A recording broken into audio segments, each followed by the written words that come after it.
What's up everybody, and thank you for joining me for another video. My name is Whack4863, but you can call me Whack. So I've been working on a solo build for Maelle, where she actually does just an absolute ton of damage, and it's all linked to one weapon that you can miss in game, and you don't want to miss this weapon. It makes Maelle an absolute monster when it comes to dealing damage. On top of that, there are some pictos that really help with this if you're trying to do a solo build like I am. However, even without that solo build, this weapon is absolutely amazing and will dominate even if you're playing in a group.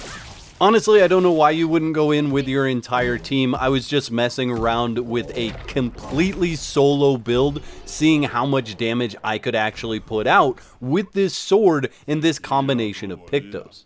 And that actually allowed me to defeat the one Gestrel that says that you have one chance to hit him for 9,999 damage. Unfortunately, this sword is completely missable, and you're going to have to make a choice between getting this weapon or 3 other weapons for your party members. But don't worry, I'll take you through the entire process, show you all the weapons that you can get while doing that, and you can make a decision for yourself, although I highly recommend picking up this weapon. Once you reach the Gestrel City, in order to continue in the story, you'll have to fight in the arena, essentially taking the champion role. The last person that you fight in the arena is Maelle. Now, the outcome of this fight is the most important thing, because depending on who you choose to fight her and who wins, will choose which weapon you actually get.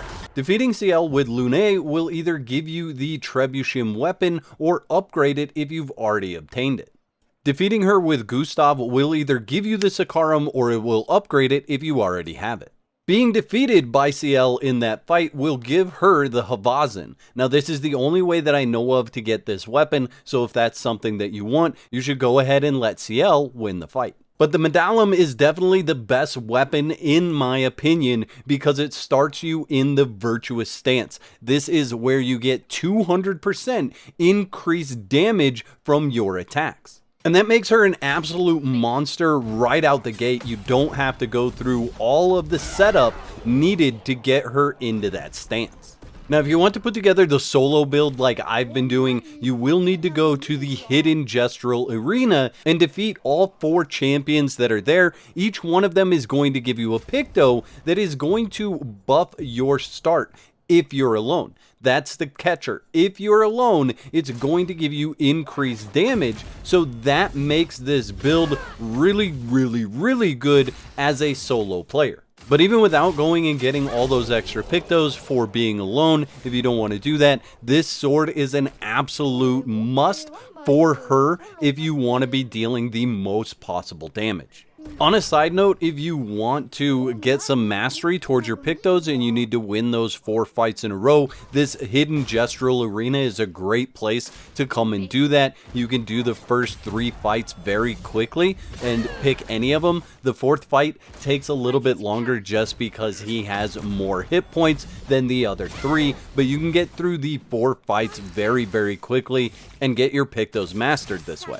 Let me know in the comment section which weapon you actually got when you did this fight if you're already past it. And I'd also like to know, now that you've seen this weapon, does that make you want to go back and start another playthrough?